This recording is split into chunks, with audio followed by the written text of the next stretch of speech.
Subscribe करिए हमारे channel target UP TET CTET को और बेल आइकन को दबाइए।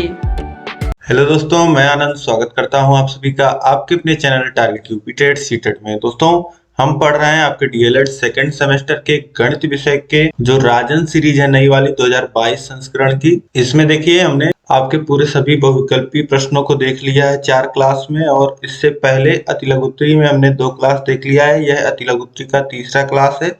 तो 6 वीडियो इससे पहले बन चुका है राजन सीरीज पे।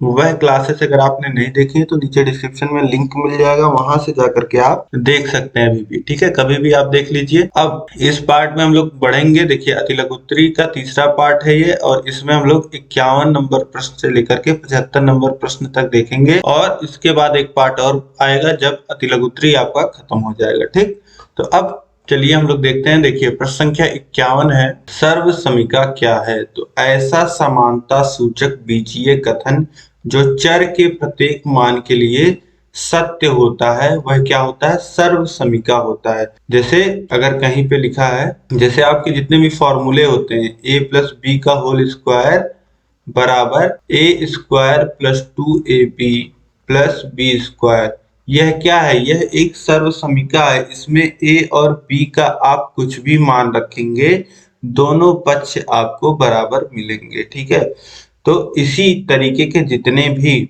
बीजीय कथन होते हैं जिसमें समानता सूचक चिन्ह होता है बीच में और प्रत्येक मान के लिए वह सत्य होता है, उसे हम लोग क्या कहते हैं? सर्व समीका कहते हैं। अब इसी तरीके से सर्व समीकाएं क्या? ए स्क्वायर माइनस बी स्क्वायर बराबर क्या होता है? एक ब्रैकेट में ए प्लस बी, दूसरे ब्रैकेट में ए माइनस बी। ठीक, इसी तरीके से अगर आप सर्व समीका लिखना चाहें तो क्या लिख सकते हैं? 4x स्क्वायर बराबर क्या हो सकता है? 2 इंटू 2x इंटू एक्स। इस तरीके से भी हो सकती है सर्व समीका। ठीक है, बात वही है, दोनों वही लिखा है। ठीक है, सर्व समीका का एग्जाम्पल यह भी हो सकता है। तो सर्व समीकाएं आप समझ गए, प्रत्येक मान के लिए दोनों पक्ष बराबर होगा। अब इसके बाद देखिए नेक्स्ट प्रश्न है 52 नंबर, 2 इंटू एक्स प्लस 1 बराबर 2x प्लस 2 सर्व समीका है या नहीं है? तो देखिए x की घात यहाँ पे इस समीकरण में देखिए 1 है।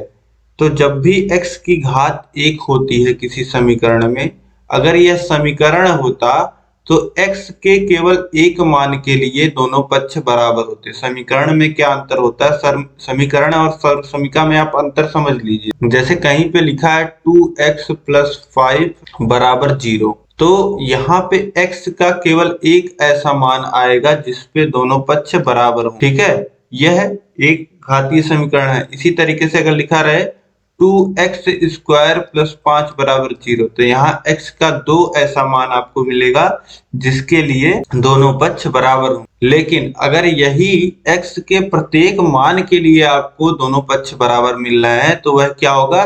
सर्व समीका होगा। यही डिफरेंस होता है सर्व समीका और समीकरण में। देखने में तो दोनों में बराबर का चिन्ह रहेगा, दो पक्ष रहेंगे, देखने में तो एक जैसे लगेंगे, लेकिन अगर प्रत्येक मान के लिए दोनों पक्ष बराबर होते हैं तो वह होगा सर्व समीका। अगर 1, 2 या जितनी घातें हैं उतने मान के लिए वह दोनों पक्ष बराबर होते हैं तो वह क्या होता है? समीकरण होता है।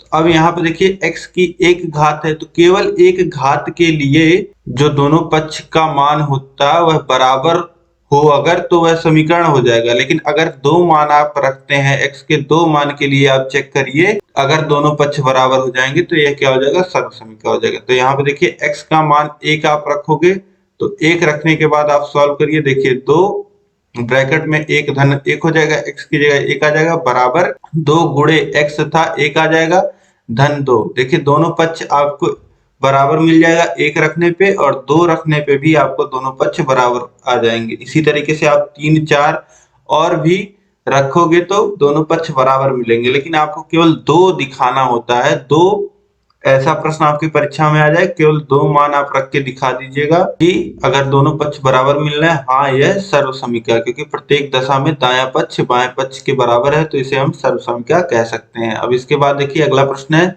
प्रश्न संख्या 53, सर्व समीका का प्रयोग करके 51 का स्क्वायर का मान ज्ञात कीजिए। ऐसे 51 का आप मान ज्ञात करोगे तो ज्यादा टाइम लगेगा। अब 51 को आप क्या लिख सकते हैं, 50 धन 1। 51 के स्क्वायर को क्या लिख सकते हैं, 50 धन 1 का स्क्वायर। ठीक है, अब यहीं पे फॉर्मूला लगा दीजिए a प्लस बी के होल स्क्वायर का। आपको पता है यहाँ पे आपसे बोल भी रहा है कि सर्वसमीकाओं का प्रयोग करके इसका मान निकालना है।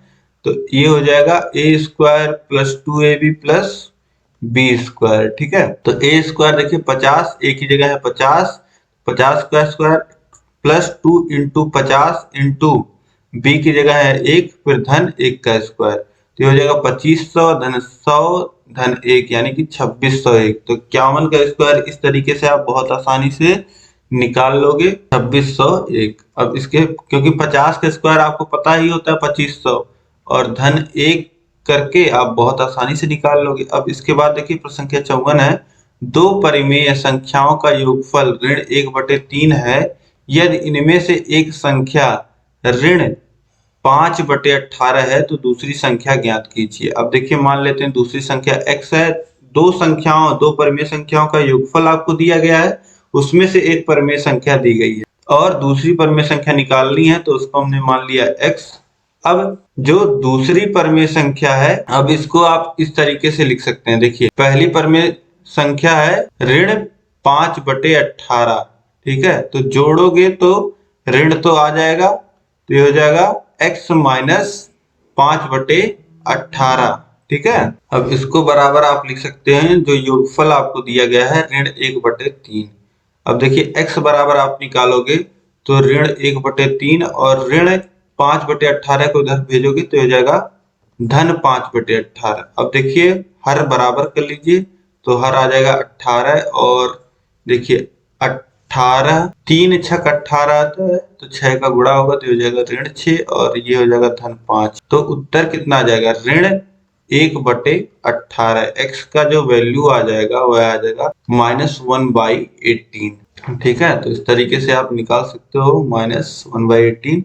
अब इसके बाद देखिए अगला प्रश्न हम लोग देखते हैं, प्रश्न संख्या 55 है, एक वर्गाकार खेत की भुजा 3x + 17 मीटर है, खेत का क्षेत्रफल ज्ञात कीजिए जबकि x बराबर -3 है। तो देखिए खेत की भुजा आपको दिया गया है x के टर्म में 3x + 17 मीटर है और जब x की वैल्यू -3 हो तब आपको निकालना है खेत का क्षेत्रफल। तो अब देखिए जो भुजा दिया गया है उसमें x का मान आप रख दीजिए -3, तो 3 गुणे -3 और धन 17 हो जाएगा, तो -9 धन 17 कितना आ जाएगा, भुजा आ जाएगा आपका 8 मीटर। भुजा आ गया 8 मीटर। तो अब आपको पता है कि वर्गाकार खेत है मतलब स्क्वायर है खेत, स्क्वायर के फॉर्म में मतलब स्क्वायर वर्ग मतलब कि चारों भुजाएं बराबर, तो खेत का क्षेत्रफल कितना हो जाएगा, वर्ग के क्षेत्रफल का फॉर्मूला लग जाएगा भुजा स्क्वायर और भुजा है 8 तो 8 गुणे 8 तो ये हो जाएगा 64 वर्ग मीटर। अब इसके बाद देखिए प्रश्न संख्या 56 है,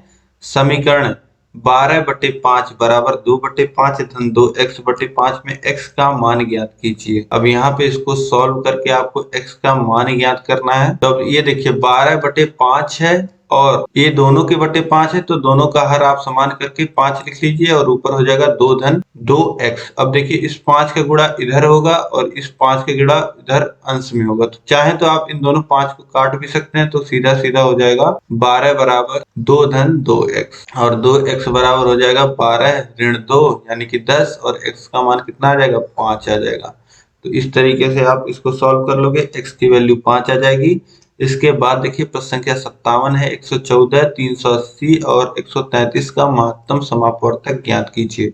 तो आप दोनों विधि से निकाल सकते हैं, चाहे आप भाग विधि से निकालिए चाहे गुणनखंड विधि से। तो 114 को देखिए क्या लिखा जा सकता है, 114 2 से कटता है तो 2 गुणे 3 गुणे 19, इसका आप इस तरीके से आप निकाल सकते हैं। देखिए 114 तो 2 से काटिए तो कितना जाएगा, 2 से कटेगा क्योंकि सम है तो 5 और 7 57। फिर देखिए 2 से नहीं कटेगा, 3 से काटिए, 3 से कटेगा तो हो जाएगा 1 और 9 19। फिर उसके बाद देखिए 19 से कटेगा तो 114 को कितना लिख सकते हैं, 2 गुणे 3 गुणे 19।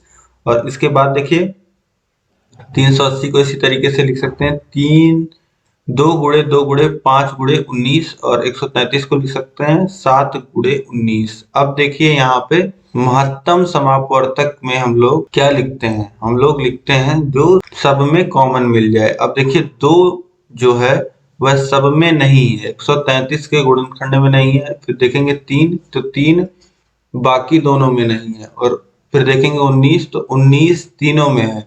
तो मासा पा में क्या लिखाएगा 19, ठीक है।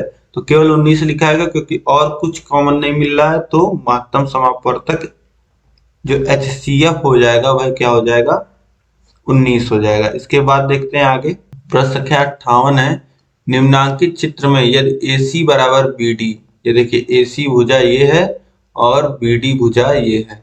यहाँ पे आपको 2 त्रिभुज दिख रहे होंगे, सबसे पहले है तो आप देखिए, और BC बराबर AD है तो निम्नांकित कथनों में कौन सा सत्य है, यहाँ पे आपको दिए गए हैं। अब देखिए 2 त्रिभुज आपको दिख रहे होंगे। सबसे पहले तो यहाँ पे आपसे ऑप्शन ए में कह रहा है त्रिभुज ABC सर्वांगसम है ABD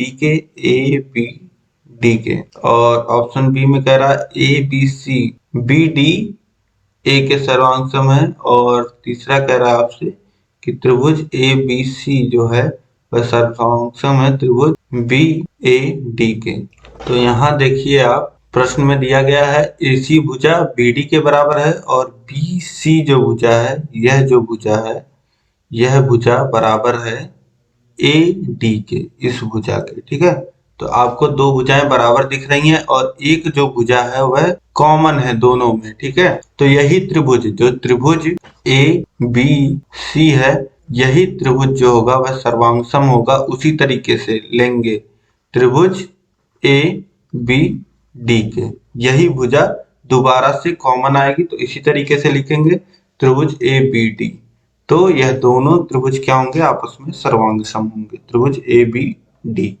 अब इसके बाद देखिए नेक्स्ट क्वेश्चन है 59।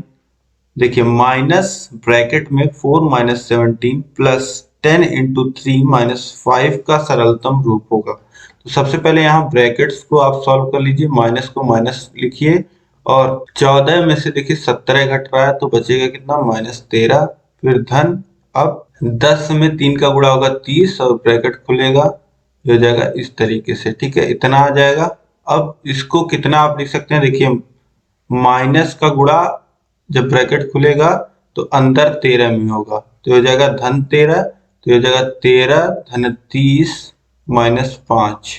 अब चाहे पहले -5 आप घटा लीजिए 30 में, तब 13 जोड़ दीजिए, या 13 में पहले 30 जोड़ दीजिए, तो 43 और -5 कितना आ जाएगा 38। तो इस तरीके से इसका सोल्यूशन 38 आ जाएगा। अब इसके बाद देखिए नेक्स्ट क्वेश्चन है, एक आयताकार मैदान का क्षेत्रफल 0.5 हेक्टेयर है। यदि इस मैदान की एक भुजा 125 मीटर हो तो दूसरी भुजा ज्ञात कीजिए। आयताकार मैदान है, रेक्टेंगल है, और क्षेत्रफल दे रखा है, एक भुजा दे रखा है, दूसरी भुजा पूछ रहा है। बहुत ही आसान है निकालना, मैं आपको यह प्रश्न पहले भी करा चुका हूँ। 1 हेक्टेयर बराबर मैंने आपको पहले बताया है, 1 हेक्टेयर बराबर कितना होता है 10,000 मीटर स्क्वायर। तो आपको एरिया दिया गया है 0.5 हेक्टेयर, तो उसमें कितना हो जाएगा 5000, इसका आधा 5000 मीटर स्क्वायर, ठीक। तो एरिया आपको पता चल गया, आयताकार का 5000 वर्ग मीटर है, और आयत का क्षेत्रफल आपको पता होता है कि पहली भुजा मतलब लंबाई गुणे चौड़ाई होता है, तो 5000 बराबर हो जाएगा 125 गुणे भुजा, और भुजा कितना हो जाएगा 5000 बटे 125 आ जाएगा 40 मीटर, ठीक है। तो इस तरीके से आप इसको भी हल कर लोगे। अब इसके आगे देखते हैं हम, प्रश्न संख्या 61 है, समीकरण x/3 धन x/2 बराबर 10 को हल कीजिए। तो देखिए समीकरण को हल करना है, समीकरण कितना है x/3 धन x/2 बराबर 10। अब सबसे पहले देखिए भिन्न रूप में लिखा गया है, इधर x/3 लिखा है और धन x/2 लिखा है, तो हर समान करेंगे तो 6 हो जाएगा।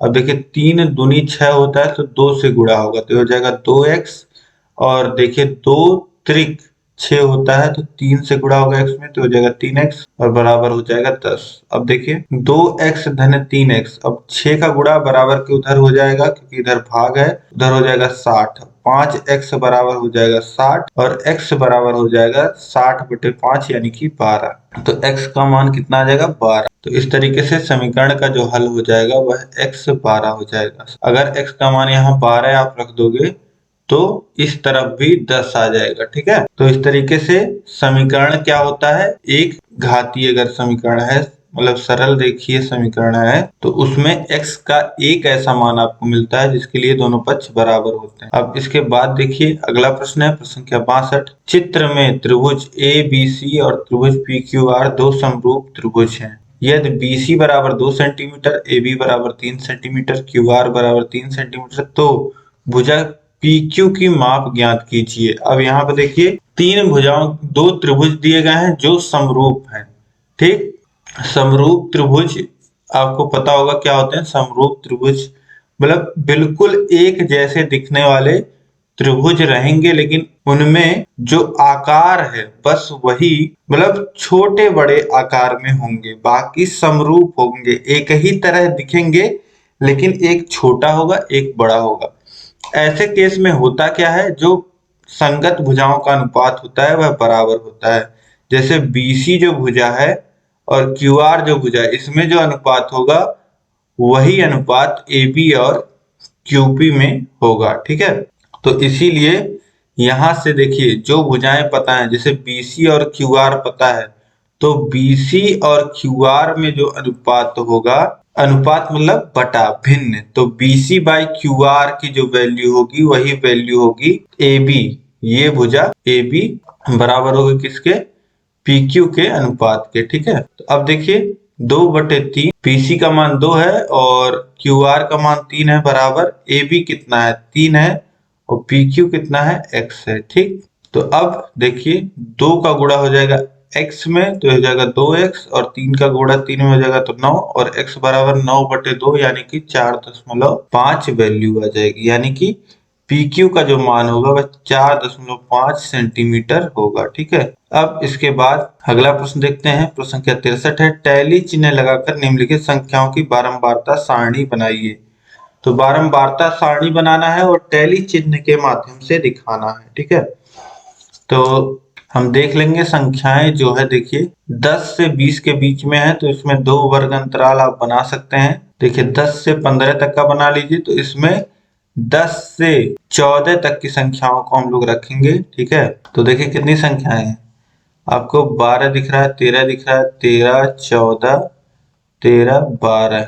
तो इसमें देखिए 10 से लेकर के 15 का जो वर्ग अंतराल है, इसमें हम क्या करेंगे, जितने भी 10 से बड़ी संख्याएं 15 तक की आएंगी इसमें रख लेंगे। संख्याओं को पहले क्या करते हैं, बारंबारता सारणी बनाना होता है तो आरोही क्रम में, एक क्रम में लिख लेते हैं, किसी क्रम में लिख लीजिए। तो यहाँ पे देखिए 2, 2 4, 2 6, 2 8, 1 9, 9 संख्याएं मिल जाएंगी 15 तक, तो बारंबारता 9 हो जाएगी। इसके बाद टैली चिन्ह में क्या करते हैं, एक संख्या होती तो इस तरीके से दिखाते हैं, 2 होती तो इस तरीके से, 3 होती तो इस तरीके से, 4 होती तो इस तरीके से, और 5 होती है तो इसी को कट करती हुई लाइन, फिर 6 होगी इसी तरीके से तो एक लाइन और खींच देंगे, 7 होगी इस तरीके से, 8 होगी, 9 होगी, फिर 10 होगी तो एक बार खींच देंगे इस प्रकार से। ठीक है, तो यहाँ पे देखिए 9 है बारंबारता, तो इस तरीके से टैली चिन्ह हो जाएगा। और देखिए 15 से 20 तक कितनी संख्याएं हैं, 16 3 बार आया है तो इसकी बारंबारता 3 हो जाएगी और टैली चिन्ह 3 खड़ी पाई हो जाएगा। तो इस तरीके से यह आपका टैली चिन्ह लगा करके संख्याओं की बारंबारता सारणी हो जाएगी। इसके बाद देखिए प्रश्न संख्या 64 है, सबसे छोटी पूर्ण संख्या लिखिए। तो सबसे छोटी पूर्ण संख्या कहाँ से शुरू होती है, 0, 1, 2, 3, 4, ये सारी संख्याएं प्राकृतिक संख्या में बस 0 लगा दीजिए, क्या होती हैं, पूर्ण संख्याएं हो जाता है, होल नंबर हो जाता है। इसके बाद देखिए प्रश्न संख्या 65 है, निम्नलिखित में से समीकरण तथा सर्वसमीका छांटकर उत्तर पुस्तिका में लिखिए। अब समीकरण और सर्वसमीका कैसे निकालते हैं ये मैं आपको बता चुका हूं। देखिए यहाँ पे पहले में आप x का कोई भी मान रखोगे तो दोनों पक्ष में बराबर मिलेंगे तो ये हो जाएगा सर्वसमीका, और दूसरे में x के अलग अलग आप मान रखोगे लेकिन एक ही मान के लिए दोनों पक्ष बराबर होंगे तो ये हो जाएगा समीकरण। अब इसके बाद देखिए प्रश्न संख्या 66 है, 83 के अंकों को परस्पर बदलने में प्राप्त संख्या को मूल संख्या से घटाने पर कौन सी संख्या मिलती है। अब देखिए 83 जो है वह मूल संख्या है और बोल रहा है कि अंकों को अगर बदल दिया जाए और घटा दिया जाए तो कितनी संख्या मिलेगी, कौन सी संख्या मिलेगी। तो आप घटा दीजिए 83 में से 38। अब देखिए 13 में से 8 जाएगा 5 और 7 में से 3 जाएगा, बचेगा 4, तो आ जाएगा 45। अब इसके बाद देखिए प्रश्न संख्या 67 है। समीकरण -4x + 3 -6x -18 को हल कीजिए।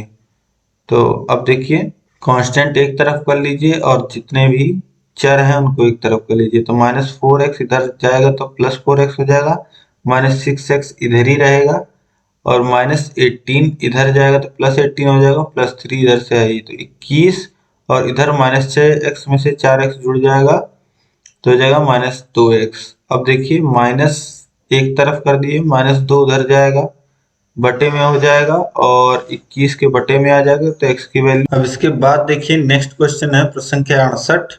एक कक्षा की लंबाई 11 मीटर, चौड़ाई 8 मीटर और ऊंचाई 5 मीटर है। कक्षा की चारों दीवारों का क्षेत्रफल ज्ञात कीजिए। एक क्लास की बात हो रही है, एक रूम की पर्टिकुलर आप समझिए कि एक रूम की बात हो रही है। एक रूम की लंबाई आपको दिया गया है, उसकी रूम की चौड़ाई आपको दी गई है और रूम की ऊंचाई आपको दी गई है, उस रूम की ऊंचाई आपको दी गई है, ठीक है। और आपसे क्या पूछ रहा है? आपसे पूछ रहा है कि चारों दीवारों का क्षेत्रफल क्या होगा, रूम के चारों दीवारों का क्षेत्रफल क्या होगा। तो देखिए चारों दीवारों के क्षेत्रफल की जहां तक बात है उसका फॉर्मूला होता है 2 गुणे दीवारों की लंबाई धन चौड़ाई गुणे ऊंचाई, ठीक है। ये आता कहां से है?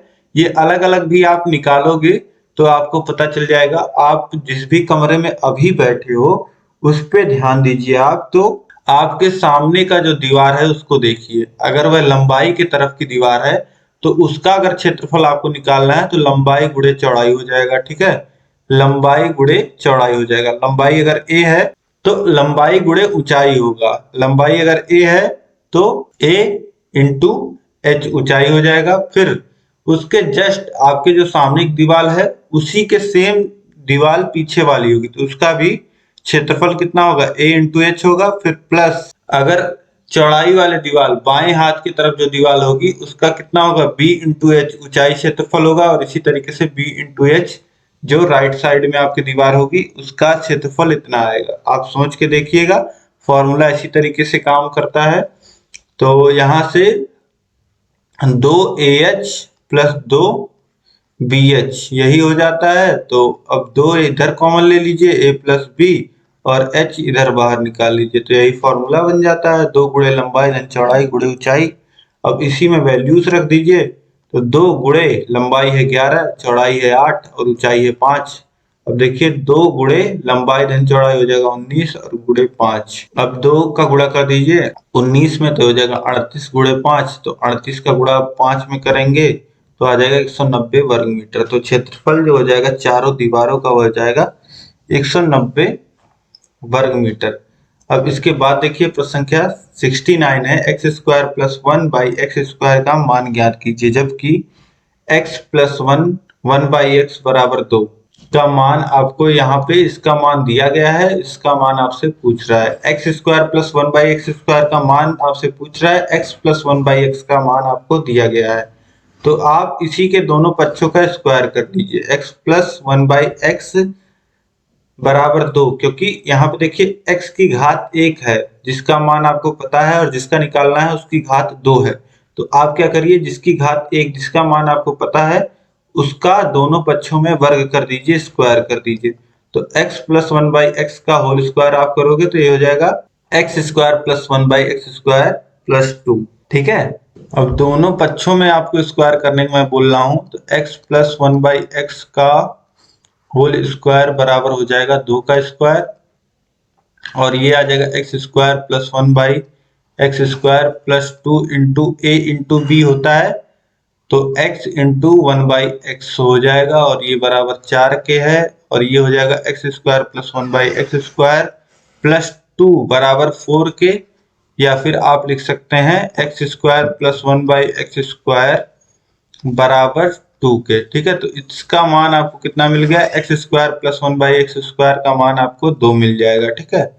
इसी तरीके से भी आप सॉल्व कर सकते हैं, ठीक है। और यहाँ जो सोल्यूशन है वह भी सही है। अब इसके बाद देखते हैं परिमेय संख्या ऋण 7/9 ऋण 5/21 और 2/-3 को आरोही क्रम में लिखिए।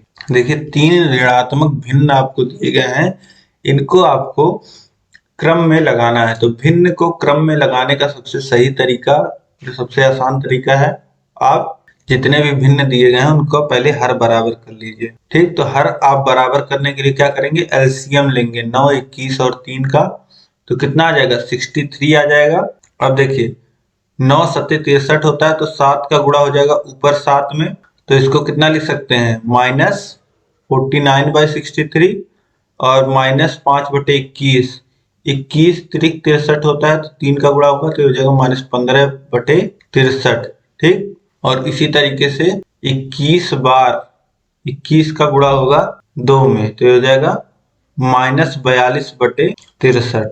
ठीक है। अब देखिए धनात्मक संख्याओं में क्या होता है, संख्या तो अंश जितना बड़ा होता है वह संख्या उतनी ही बड़ी होती है, लेकिन ऋणात्मक संख्या में क्या होगा, अंश जितना बड़ा होगा वह संख्या उतनी छोटी होगी।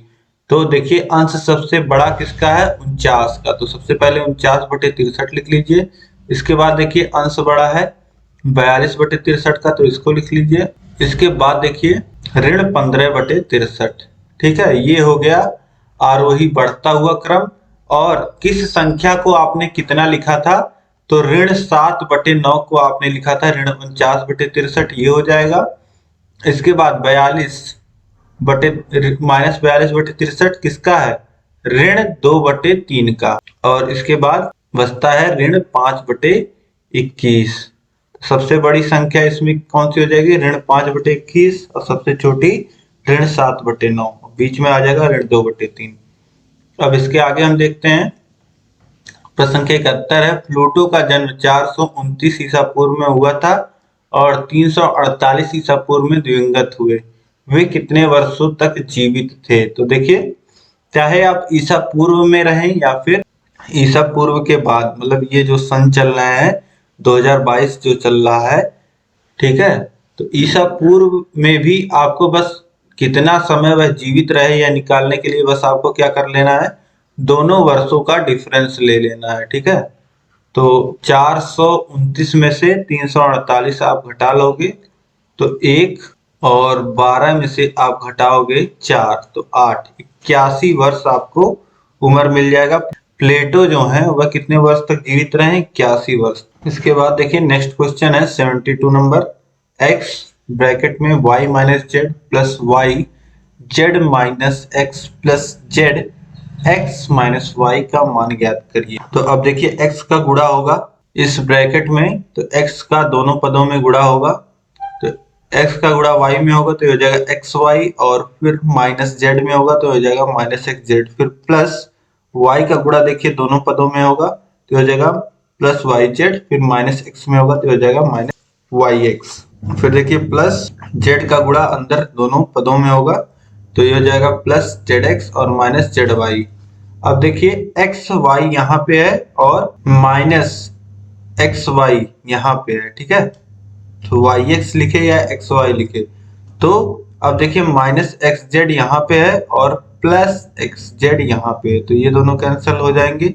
और अब देखिए दो पद बचते हैं वाई जेड प्लस में और माइनस जेड वाई माइनस में, तो वाई जेड लिखे या जेड वाई लिखे बात एक ही है, एक प्लस में है एक माइनस में है, तो दोनों आपस में कट जाएंगे, बराबर आ जाएगा 0 के, तो इसका मान कितना आ जाएगा 0।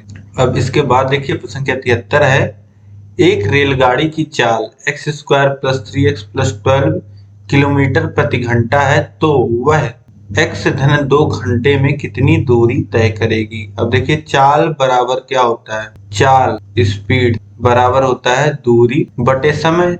अब यहाँ पे आपको चाल भी दिया गया है और समय दिया गया है, आपसे दूरी पूछ रहा है, तो दूरी बराबर क्या हो जाएगा, दूरी बराबर हो जाएगा चाल गुणे समय, चाल गुणे समय। तो अब दूरी निकालना है आपको, चाल आपको पता है इतना है x² + 3x + 2 किलोमीटर प्रति घंटा, और x + 2 घंटे में आपको निकालना है, तो दूरी बराबर हो जाएगा चाल गुणे समय। अब देखिए आप क्या करिए, इसमें 3 पद हैं इसमें 2 पद हैं, तो क्या करिए x का गुणा इन तीनों में पदों में करिए, फिर प्लस 2 का गुणा इन तीनों पदों में फिर से करिए। ठीक है, तो देखिए x का गुणा होगा तो ये हो जाएगा x स्क्वायर में x क्यूब, 3x में होगा 3x स्क्वायर और 2 में होगा तो 2x हो जाएगा। फिर प्लस 2 का गुणा इन तीनों पदों में होगा तो ये हो जाएगा 2x square plus 3x plus 4। अब x क्यूब का केवल एक पद है तो x क्यूब को ऐसे लिख लीजिए, 3x स्क्वायर का एक पद यहाँ, एक पद यहाँ, 2x स्क्वायर तो हो जाएगा 5x स्क्वायर, 2x और 6x हो जाएगा 8x प्लस 4 इकलौते हैं, अकेले है तो प्लस 4। ठीक, तो इस तरीके से दूरी जो चली जाएगी वह चली जाएगी x cube plus 5x square plus 8x plus 4। अब इसके बाद नेक्स्ट क्वेश्चन देखिए, यदि x धन 1/x बराबर 5 है तो x square plus 1/x square का मान ज्ञात कीजिए। देखिए ऐसा प्रश्न हम लोग कर चुके हैं, तो इसमें करना कुछ नहीं है, आपको दोनों पक्षों का वर्ग कर देना है जिसका मान आपको पता है।